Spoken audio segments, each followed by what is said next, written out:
Welcome back. Hope you got a cup of coffee or some tea, because now we are ready to really kick off the Build for Life conference. And remember, you can participate all day long. You can ask questions to the right on your screen at any time or comment, and the moderators will take that into consideration when they ask questions to the panelists. I think it's very important that you engage and participate, because this will make this conference much more interesting for all. So please do. There is also on your screen, up in one corner, a button that says Interprefy. And here you can choose different languages if you want interpretation. One thing to remember is that if you choose one of these options, you should mute the stream so you don't have two voices going at the same time. That was enough for technical advice from me. I'm going to go to London now, because we have Marcus Fairs, who is the editor-in-chief and founder of Dezeen magazine, and he's ready in London to moderate his own session. Hello, Marcus, can you hear me? I can. Hi, Anna. How are you doing? Hi, and hello to your guests. Are you ready? Yes, we are. Shall I take it away? You should. And I just presented you as the editor-in-chief of Dezeen. And Marcus, you are going to have your own debate in London during this conference. And as far as I understand, you're going to discuss the COP26 and the implications for the built environment right now. Exactly, because the COP26 climate conference closed this weekend, as we all know, and it has huge implications for the built environment, huge implications for architects and anyone who's involved in making cities and infrastructure. So I'm joined today by Cassie Sutherland of C40 Cities, Christopher Trott of Foster & Partners, and architect Cécile Brisac of Brisac Gonzalez Architects. First of all, Cassie, tell us a little bit about yourself and what you do. So thanks very much for having me today. My name is Cassie Sutherland, and I'm the Managing Director for Climate Solutions and Networks at C40 Cities. And C40 is a network of mayors of nearly 100 world-leading cities, all collaborating together to deliver the urgent action needed right now to tackle the climate crisis. And my understanding is that cities, city leaders and city councils and governments have been leading the fight against climate change much more than national governments. Would you agree with that? Yes, I would agree with that. I think cities, firstly, have been showcasing the highest level of ambition in many areas of tackling the climate crisis across a number of sectors, buildings in particular, and I'm sure we'll talk about some examples a bit further. But cities are able to go further faster than national governments. They're able to be more agile. They have a huge density of people. They're able to move quicker. They have huge centres, economic centres as well, and great connections with the private sector. So we're really seeing, and particularly throughout COP26, I think cities were very visible in city action, and we really saw them setting the level of ambition and really saying to national governments, come and meet us at this level of ambition. We're showing it's possible. And I know you were at COP26. I'll ask you about your experience of being there in a second. But first of all, Chris, same question to you. Tell us a little bit about yourself and what you do. Thanks, Marcus. Well, it's nice to be here. Yes, I'm Chris from Foster & Partners. I'm the head of sustainability. My day job is to help us make our buildings, our urban scale projects and our products more sustainable. I have a hand in all of the projects one way or another, and have been central to helping us prepare for COP and spending most of the last 2 weeks there at a number of events, and looking forward to the rest of the conversation. And as you say, you were at COP26 as well. I suppose you're on the panel as a representative of the big architecture practices. And Cecile, you're here as a representative of the smaller architecture practices. Tell us a little bit about you and what you do. Okay. So hi, I'm Cecile Brisac from Brisac Gonzalez Architects, which I've co-directed for the last 20 years. And I also set up recently Atelier Brisac in 2019 to sort of develop and expand our work in the EU. So we're originally London-based, small practice, as you say. We were not at COP26. We've been working across different sectors, public buildings, cultural, sports, educational, but also housing and more commercial buildings, but also working in different countries. And maybe that's part of the discussion we can have later on about the role of cities, and I think it's been quite interesting working in different cities as well.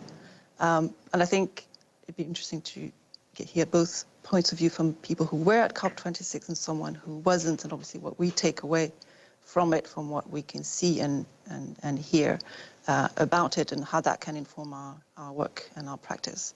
And as a small practice, where would you say that sustainability or tackling climate change fits in terms of your priorities? And if you could speak a little bit louder, if that's okay. Sure.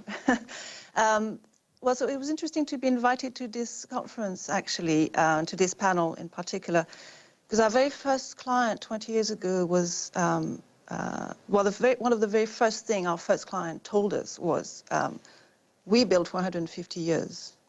This was in Sweden for a museum. It was a national museum, and so government building, really. But I think that really set the tone for our approach to sustainability.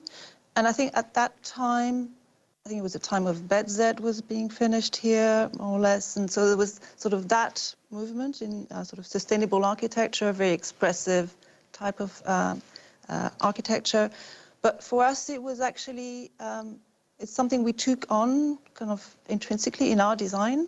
So in the way we've, so it's something that's been running really in the last 20 years, in the way we naturally design buildings to be open and adaptable and, natural ventilation, etc.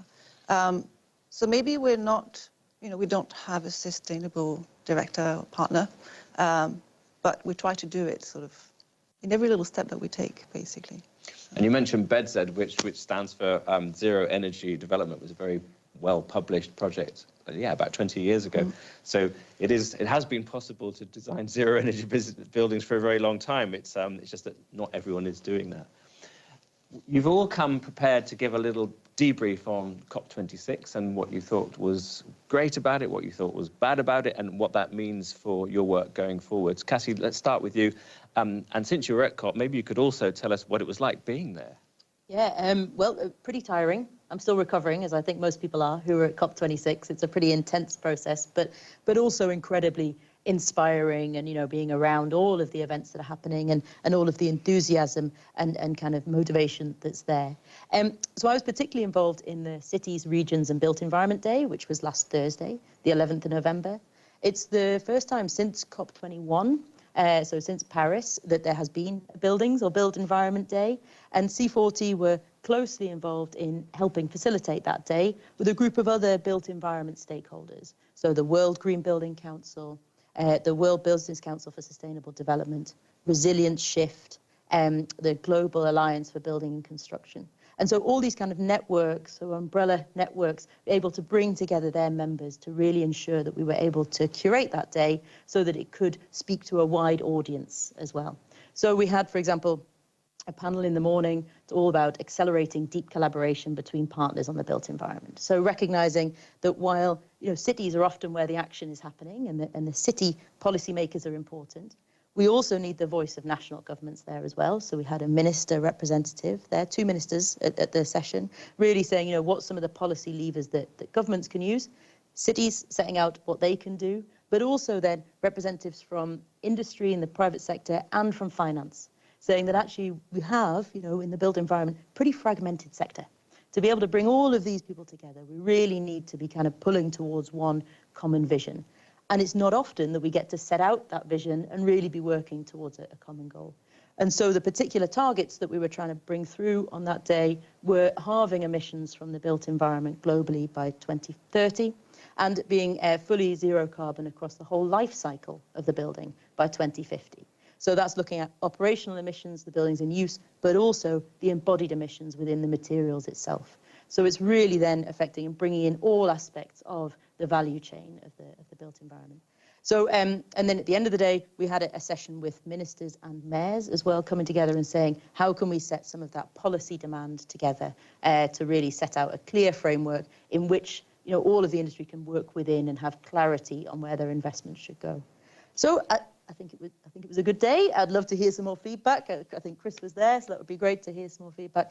But I hope that this signal really came across of us all hopefully pulling together towards this ambition and recognizing that on the built environment we really need to be making that shift. From a city's perspective, almost half of the emissions on average from a C40 city are from the building sector.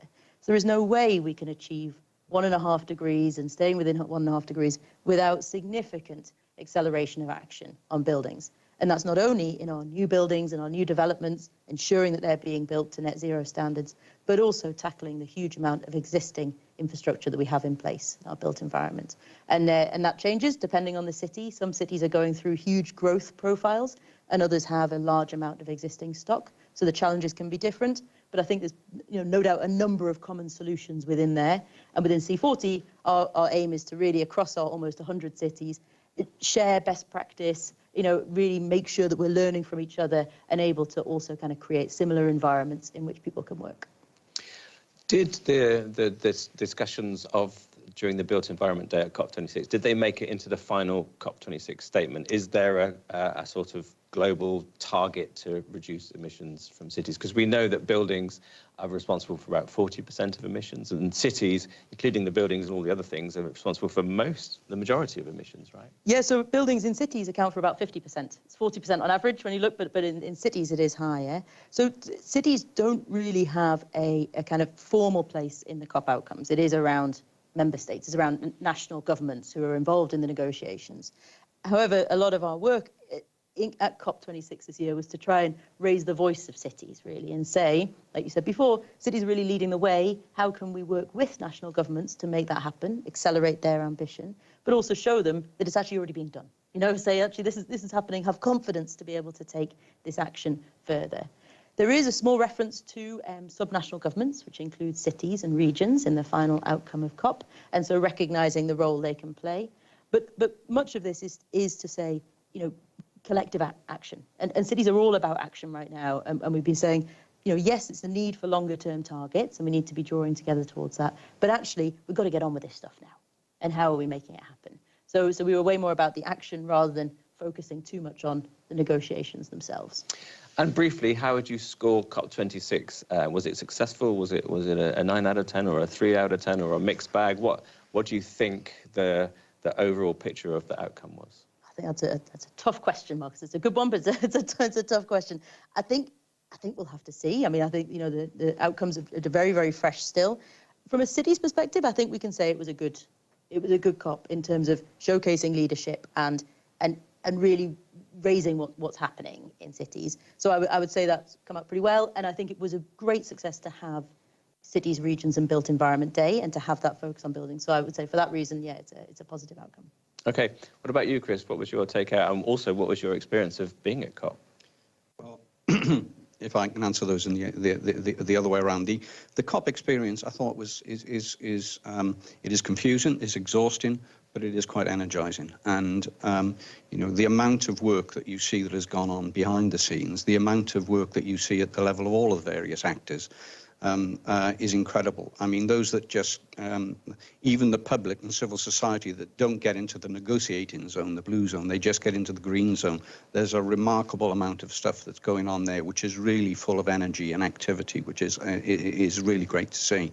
At the negotiating level, obviously, as Cassie has said, we didn't play a great role. I mean, we're there in an observance capacity. We're there giving suggestions and ideas to others. The parties do all of the negotiating, and I think I would echo exactly what Cassie has said. At the level of kind of individual buildings and at the level of individual actors, like businesses, we're all quite agile. We can do what we want. We can make decisions quite quickly. If you move up to the cities level, they're a little bit less agile, but they're a lot more agile than the parties, than the nations, who really find it quite difficult. I mean, trying to get 196 countries to agree on anything is a mammoth task.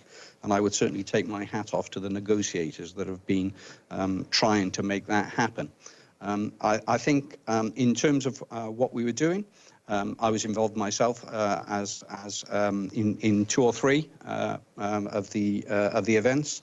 Assisted Lord Foster in the preparation for the conversation he had with the US climate envoy John Kerry, which was a great breakfast meeting with a lot of mayors very interested in seeking advice on what to do with the urban environment, and also wanting to talk about things together, actions that they could take together and learning from each other. So that was the first one. The second one was to help the World Green Building Council in the launch of their Beyond the Business case report, which was really packed with information about how people are actually doing things now in the built environment. Great case studies of different buildings, of different projects to show that these things can be done and are being done.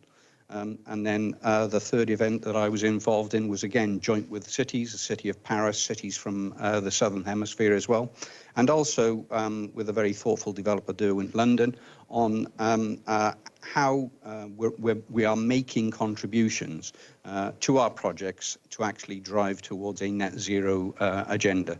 And I thought that all of those were empowering and all of those were very, very positive. And Cecile, you weren't there. I wasn't there either. So what did it look like from the outside?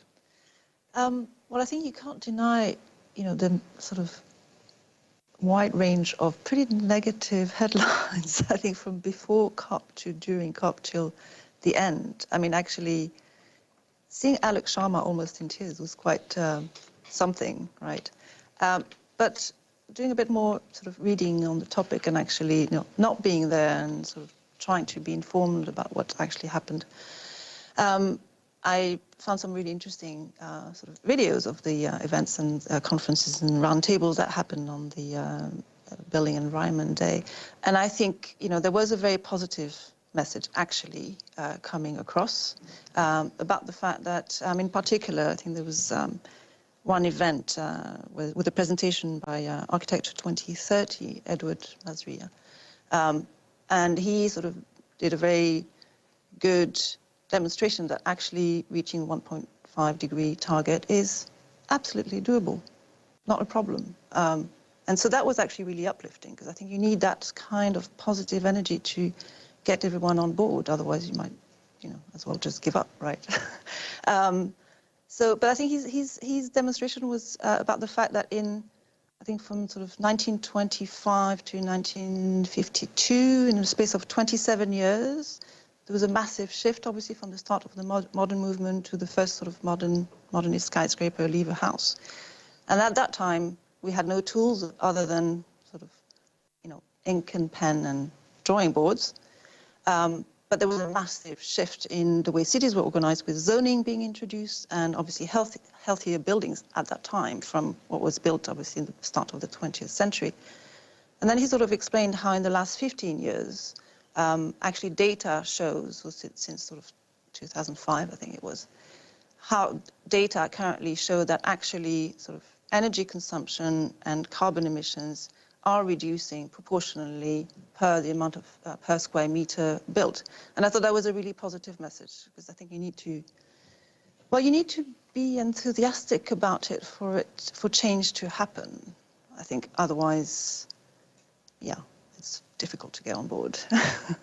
So it sounds like there were moments of optimism that you took away from the conference, and sounds like you're kind of hoping that Edward Masra was right in his optimistic. Yeah, and I think you have to hope, but and I think you kind of have to believe he is right.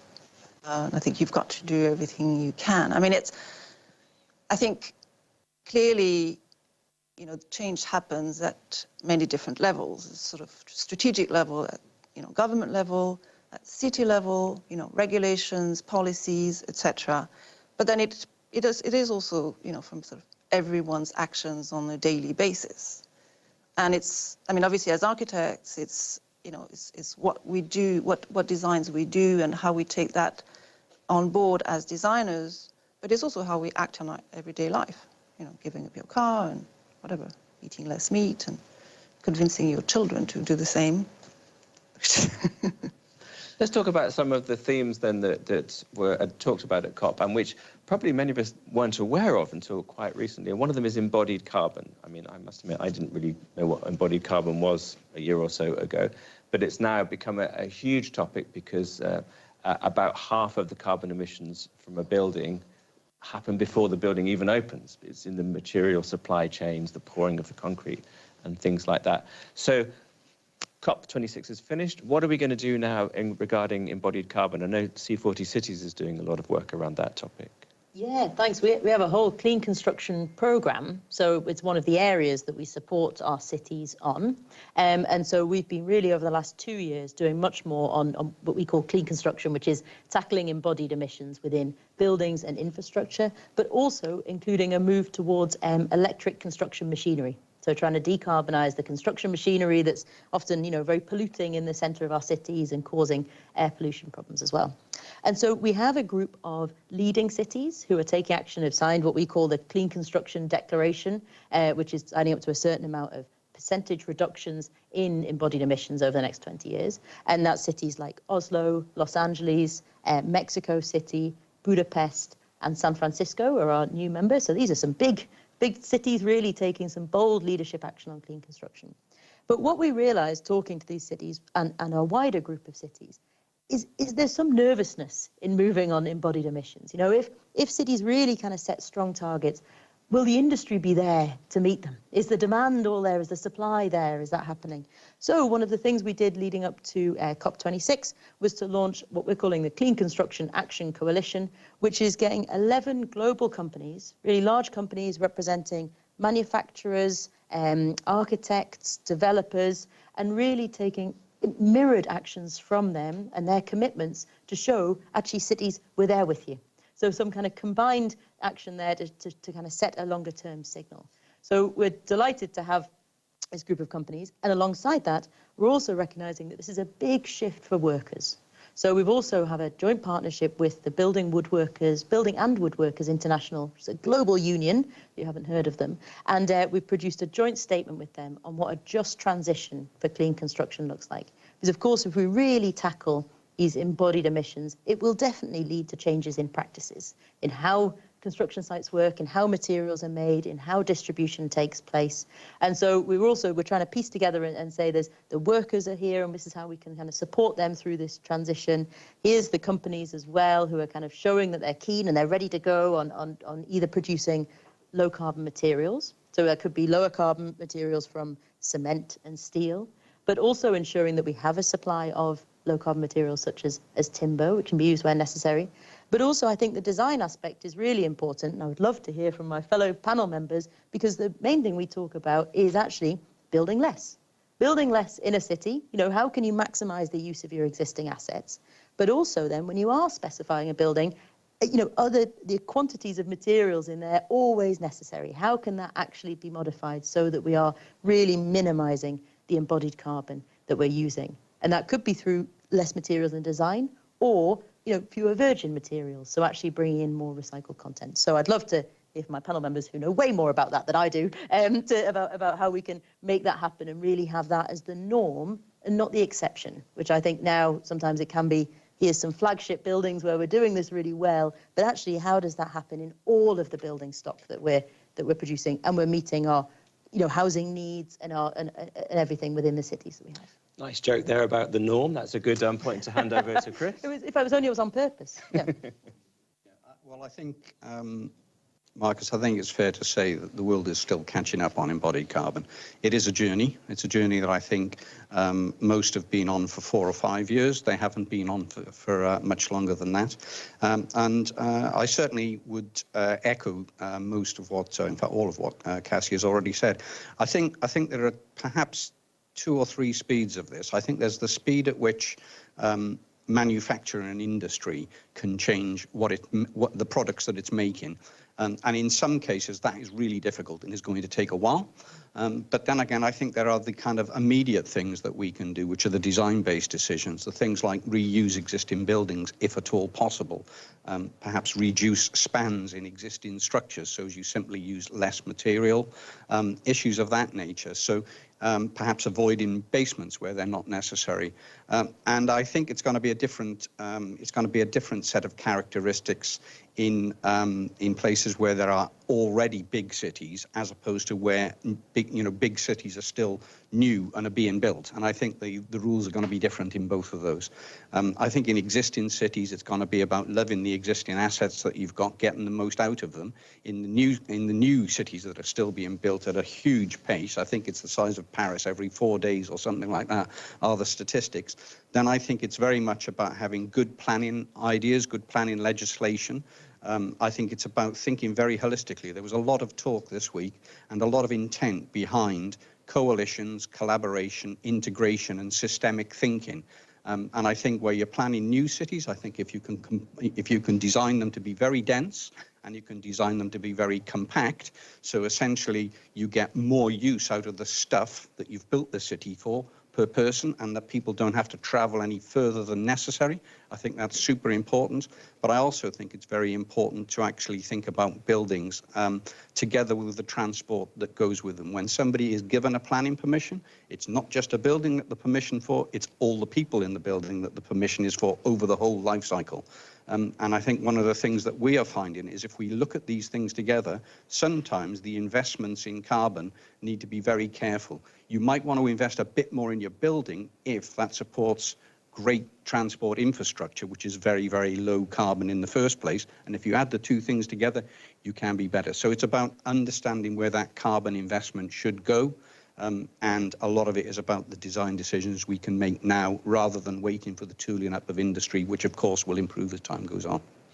And you mentioned that Norman Foster had been in conversation with John Kerry, the US climate envoy, and in that conversation, Norman Foster did say that there isn't enough focus on embodied energy. The architecture profession has been, according to some, chasing the kind of zero energy in use equation and neglecting the carbon that's emitted beforehand, the embodied carbon. So what is the conversation like within Foster and Partners about those kind of things? I mean, no disrespect to Foster and Partners, but you are known for building concrete and steel and glass. They're all materials that have been given a bit of a hammering recently in terms of their embodied carbon.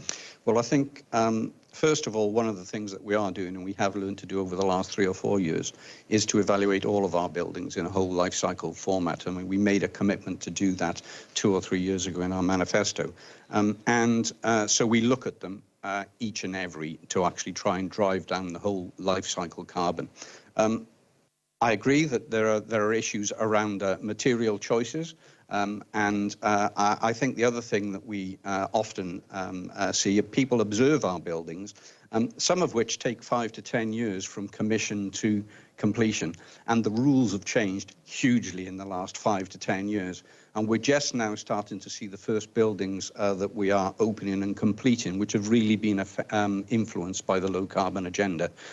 One of the ones that I promoted last week and that we put into the Beyond the Business Case report was our Acciona Ombu building, which is a refurbishment of a historic factory right in the middle of Madrid. Gentrification of the area, making a lovely place for people to be. Creating a magnet and wonderful parkland, but again, a building which has near net zero credentials, and we think is around about, at the moment, a 2 degrees centigrade building, which delivered today is not a bad result, given that we have some time to deliver 1.5 degree buildings. So it's something that we are learning. We're on a journey. We've been on the journey for 50 years. The nature of the journey has changed all the way along that time. I think we will be seeing more and more informed low carbon decisions going forward in the embodied arena. And what about you, Cecile? When you're designing a building, do you make decisions based on embodied carbon? Are you exploring biomaterials? Are you saying no to concrete? How does that affect you as a small practitioner? Yeah, we do all that. We haven't said no to concrete yet because we haven't been able to, for I think some of the reasons you've mentioned, which is that well, I think there's several reasons. The first one is the buildings that we might be designing now or designing maybe 3 or 4 years ago and sort of finished, or 5 years ago and finished recently. They were sort of working towards targets which today would be obsolete, right? But obviously next year, I mean, we do a lot of work in France. I think regulations are changing quite drastically in France. And actually the whole notion of embodied carbon is a key element of the new environmental regulation. But there's another thing, which is the clients that you work with. I mean, working with cities on a public building, when the city itself has an environmental agenda and is a driving force for climate change, it's a lot easier for us to implement that. But if you're working with a developer who is not imposed certain rules, And when on a project where the feasibility study has not taken into account a certain number of the consequences of, let's say, using wood construction in housing as opposed to concrete, where your floor-to-floor height is going to be higher. Well, if you can't fit the sort of right number of housing units and the developer is not forced to use wood, then we're just going to build in concrete to fit the right number of housing units. So it also comes from actually clients being input, certain clients. I mean, I'm thinking more the private sector than the public sector. But actually, you know, rules and regulations are just simply imposed on the clients that then designers can actually work with. I mean, our hands are a little bit tied at some point as architects. However much we try to drive change, our power is fairly little actually compared to the clients. And would you say that your power is limited compared to someone like Norman Foster, for example? And do you think that architecture has the leaders it needs? Are they doing enough to bang the drum and to force change? Are they using their agency well? I certainly think. I mean, we haven't had Put that you on the spot discussion. there a bit there. Sorry? Put you on the spot there. Yeah. That's fine. I mean, I did think a little bit about this before coming on the panel, thinking we were coming from two very different practices. And as I said at the beginning, obviously, you know, we don't have a sustainable head of sustainability in our practice. And clearly, we can't do as much as a practice like Foster, who can definitely be a driver because you've sort of got the facilities to and potential to do research, etc. So I think, yes, I think the case is different for smaller practices. And I think we, you know, as much as we try to do our best at some point, it's difficult to, I mean, there was I think a quote from architect de Cler, I think I have it here somewhere. So architects are enablers of business as usual. Well, it's quite difficult to sort of turn down every single project because it's not meeting all the climate targets. I mean, it's, you know, you can only do as much as you can do, and you can try to push things as much as you can. You know, nobody's perfect. I think reaching for perfection is, you know, it's a sort of valuable goal, but if you can't reach perfection, then at least do the best you can. And I think turning down projects is maybe not honestly the answer. But yes, I think to answer your question, I think we're in quite a different position than a much larger practice. Cassie, you look like you wanted to say something then. Nigel Topping, the UN climate champion, kind of moaned that architects weren't doing enough earlier this summer. Is that a fair accusation? I mean, architects, they can either do what the client wants or walk away from the job. I mean, are they in a difficult situation when it comes to advocacy?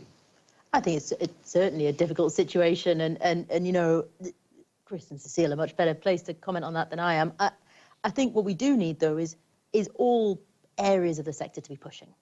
I think that we, you know, now is not the time where we can kind of say, all right, we'll let that one go, right? And we'll kind of, all right, well, I won't push back on that one, or, you know, how should I do it? And I think it's really difficult. It is very difficult, you know, when it comes down to a business decision and whether, you know, you're going to take that project or you're not.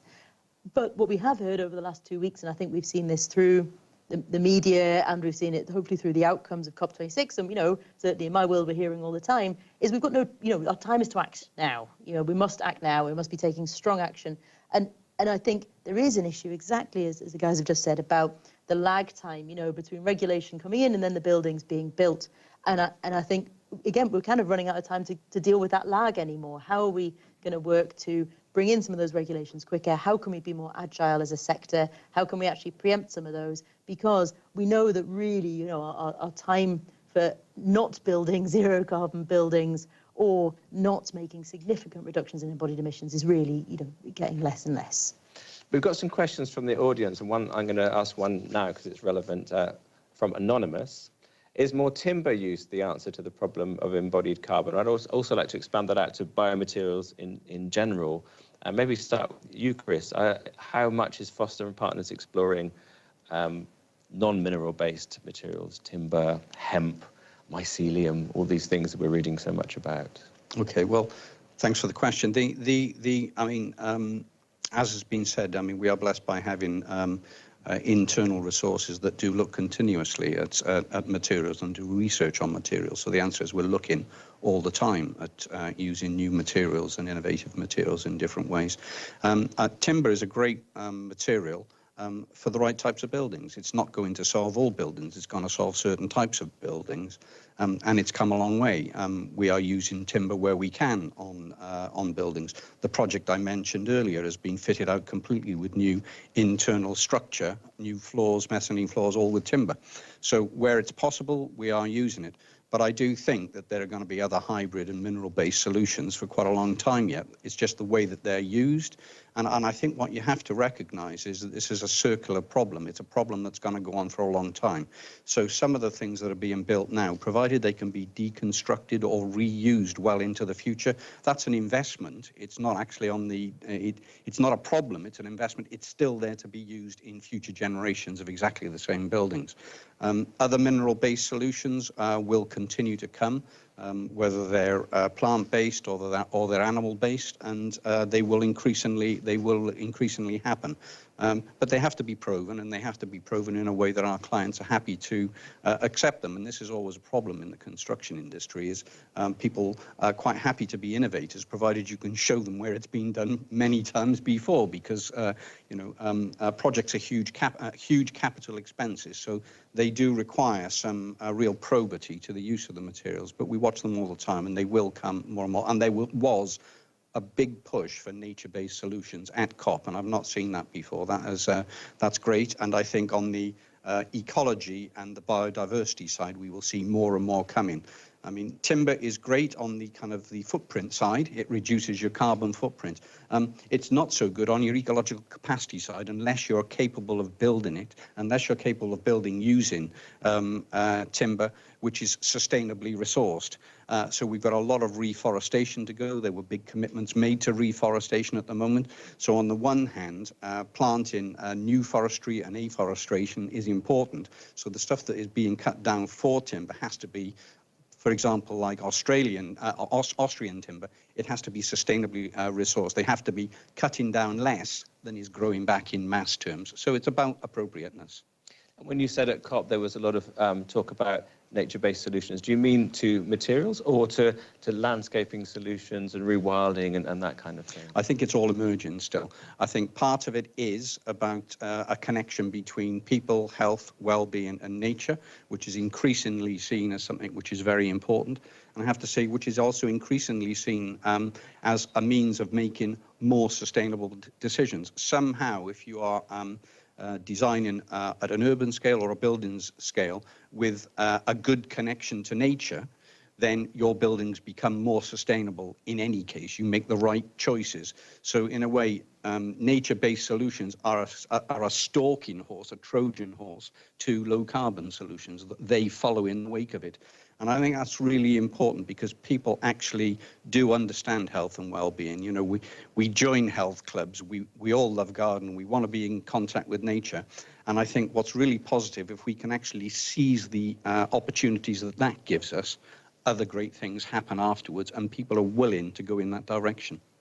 And Cecile, what about you? What is do you use natural materials? Do you take into account biodiversity when you're thinking about landscaping? What's your take on that discussion? Yeah, no, absolutely. I mean, in every project, we look at every way possible we can use wood, and obviously we work with landscape architects. We don't have an in-house specialist, but we do work with specialist consultants, and that's a great asset. So yeah, we do that as much as possible. We also try to push our clients to do that as much as possible. I think very much depends. Do they want to be pushed? Well, that's the thing. I mean, yes, sometimes no.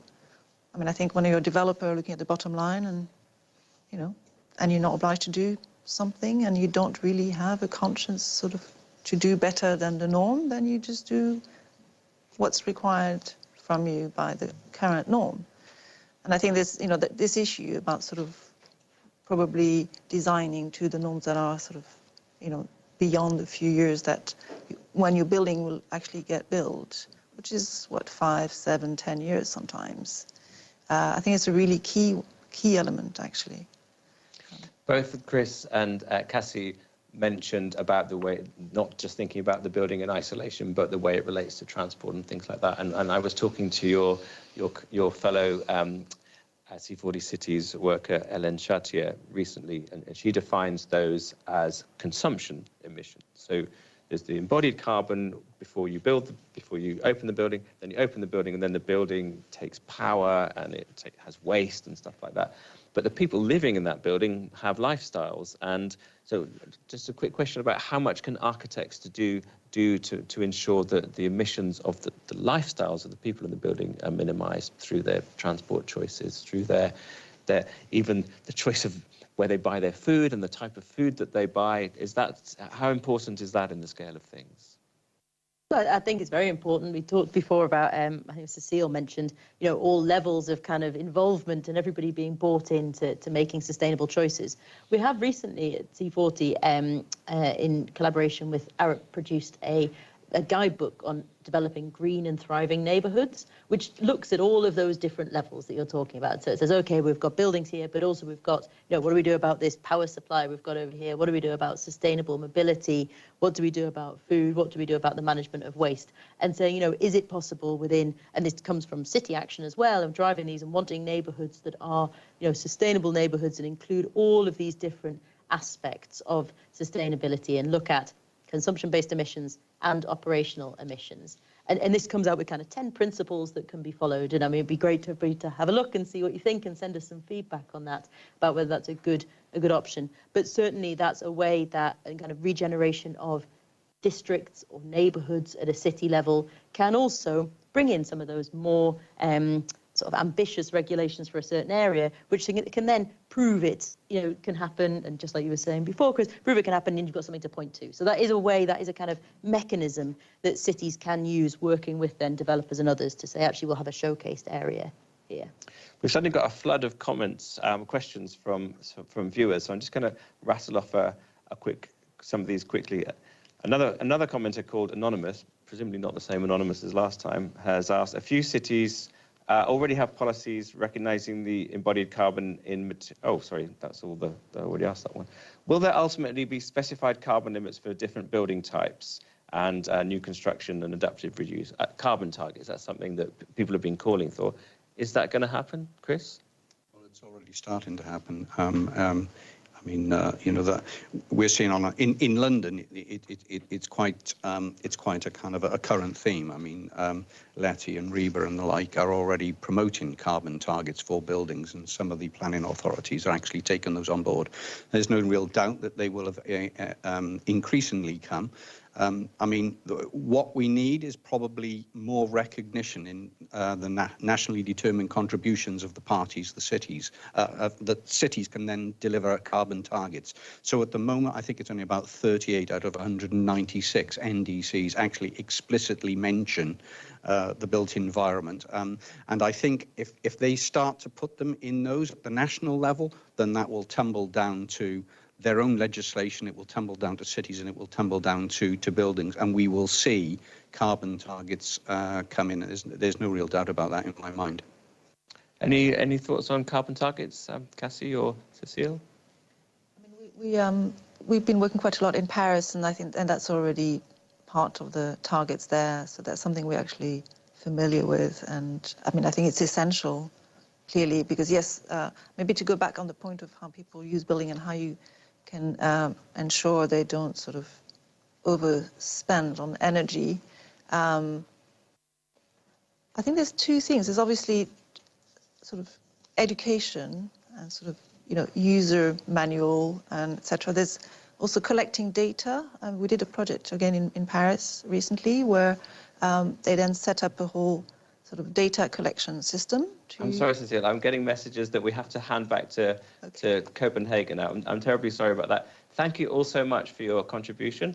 And thank you so much to Velux and Anya Aina over there in Copenhagen for involving us over here in London in your conference. You're welcome, and thank you for your interesting, inspiring talk, Marcus.